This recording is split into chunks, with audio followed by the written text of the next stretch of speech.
Jalqabdee? Gaafii kennan yoo aane jalqaba sirraa jalqaba moo sirraa jalqaba? Jammari. Sirraa jammaru? Jammari. Ayyee namni yeroo jalqabaatiif Ayyee. silkii tana kalaqeen silkii tana namni yeroo jalqabaatiif silkii tana kalaqe Namni silkii tana kalaqe. yoo deebiste birri jira birri odoo deebiste. Garuu dhalata Ameerikaati garuu maqaa isaa beekuu hin dandeenye. Ayyee dhalata Ameerikaa ta'uu argatte garuu eenyu kalaqe? Garuu maqaa isaa beekuu hin dandeenye. Ayyeetu Namni silkii tana silkii kana kalaqe namni silkii hin qabne hin jiraa? jiru. Namni silkii kana yeroo jalqabaatiif kalaqe eenyu? Faranjii. Ayyee faranjii jedhee maqaa namichaati moo faranjichi? Faranjichi maqaa namichaa osoo hin taane maqaa namichaa beekuu hin dandeenye. Zariisaati faranjii. Eh?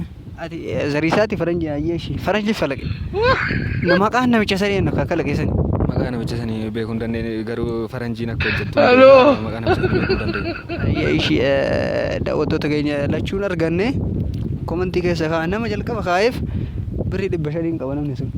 Ayyee gaafii lammaffaati yoo isinii darbu pirezidaantiin Ameerikaa yeroo ammaa eenyu? Pirezidaantiin Ameerikaa bulchaa jiru yeroo ammaa kana Ameerikaa bulchaa jiru eenyu? beekuu hin dandeenye. Kana beekuu hin dandeenye.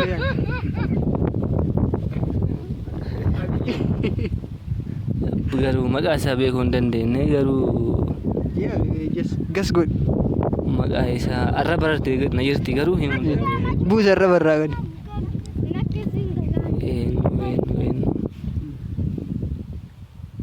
Beekuu hin dandeenye. Carraa sadii qabda maqaa nama sadii dhahi. Birrii 200 tokkocha argatte birrii 200 waan ta'eef maqaan feettoo maqaa nama sadii dhahi. San keessa